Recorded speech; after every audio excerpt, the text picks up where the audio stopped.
I don't wanna do it, but I ain't afraid to die. Lord knows I ain't perfect, I ain't trying to tell a lie. It's understood and I ain't hearing all that woulda, coulda, shoulda. Trying to say you want peace, then you burn the. It was my God's honest that I was all about a non-violent approach, but it seems truth is a non-topic. Welcome. My name's Adam Thick, and I'm here to tell you stories about my life, dating back to 1994, probably when it all began. But let's skip ahead to 2004. There's an interesting story there. We'll be skipping around. But anyway, it was a spring morning in Michigan, April, and it was a Sunday, and I was waiting for a phone call from my colleague who was involved in a counterfeiting operation with me. It was called Operation Franklin Stacking, and I was waiting for a call to go and meet him. And I got that call that morning, and using the coded words that we used, I knew to head out to his print shop. And before I left, I grabbed a big duffel bag because I fully thought I'd be filling it with counterfeit cash and then going to launder it. But before I left, I grabbed a gun. And before I got to the door, something told me, well, you don't need the gun. It's just going to be you and your guy at the print shop. So what do you need a gun for? Don't need it. So I left it. Drive over to the print shop. Everything looks normal. His vehicle is the only vehicle in the lot. Go inside. I go through the lobby door. I take a left to go to the next door where the print shop is. And all of a sudden, I'm lifted off my feet. And I'm like rushed into this room. And next thing I know, I'm surrounded by 5 guys. One of them's got a shotgun pointed right at my nose. I mean, it's like right up to my nose. And the other 4 guys had pistols, pointed right at me. And I'm like, fuck, we're getting robbed. Shit. And then I'm looking at these guys and I'm like, wait a second. Oh no, this is way worse. This is way worse. On the jackets, agent, Secret Service. Yeah, they just got a whole lot worse. I wish we were being robbed.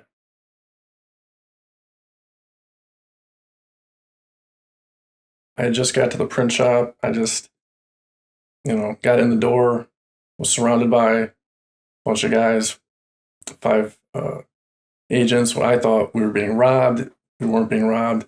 It was much worse than that. So at that point, they kind of sat me down. And because in the print shop, there's the cash register and the table thing. And there was some stools. So I sat on one of those, and a special agent in charge on the other side asking me questions. And I was just, you're not supposed to say anything. So it's like, well, anything I say is going to be used against me. So I might as well just be like, I don't know. Of course, there were some questions that were, easy enough that you could say yes or no, with no problem. So after that, a little bit of questioning, they started gathering evidence around the print shop. And at that point, when they raided us that morning, my partner had not yet had the opportunity to cut up the money because everything was still in sheets, big long sheets of cash. So we hadn't yet cut it up. So they were holding the sheets and taking pictures and posing with the money and, getting their little bust photos, which it was their win, our loss. So I totally understand it. After that, I'm looking at my partner, Rick. He's handcuffed to a table in the corner. He's all red-faced, looking at the ground. I mean, I could tell he's not doing good. So I'm like, all right, well, at that point, they were talking about going back to my apartment to gather more evidence.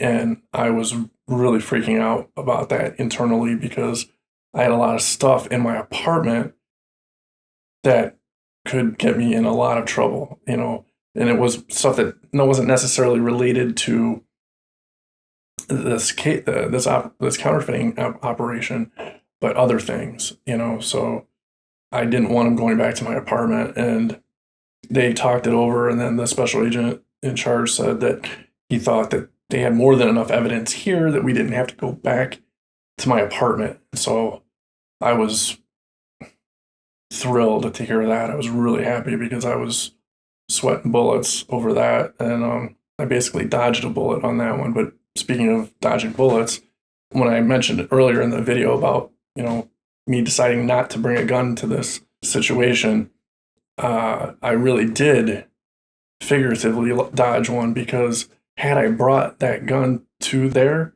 and gotten arrested, in the commission of a federal felony, having a weapon, a firearm, increases the penalty. It's a mandatory 5-year penalty for having a firearm.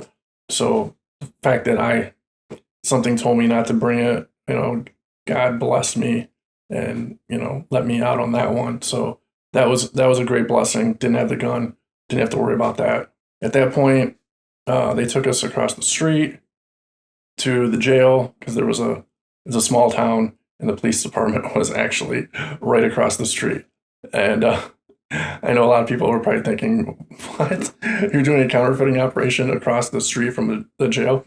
And what people have to realize is that the print shop owner, my partner, was a well-respected businessman. He had a successful business. He was active in the community. He printed the business cards for the police department. He was the zoning board commissioner. He was basically beyond reproach. So, even Sun Tzu said, if you do something right under your enemy's nose, they're never going to notice it. So that was my line of thinking, that we were safe in doing it so close to the police department. Unfortunately, there was a snitch. There always is. And that's how they tipped off the cops to our counterfeiting operation. We'll talk more about that later. Adam Thick out.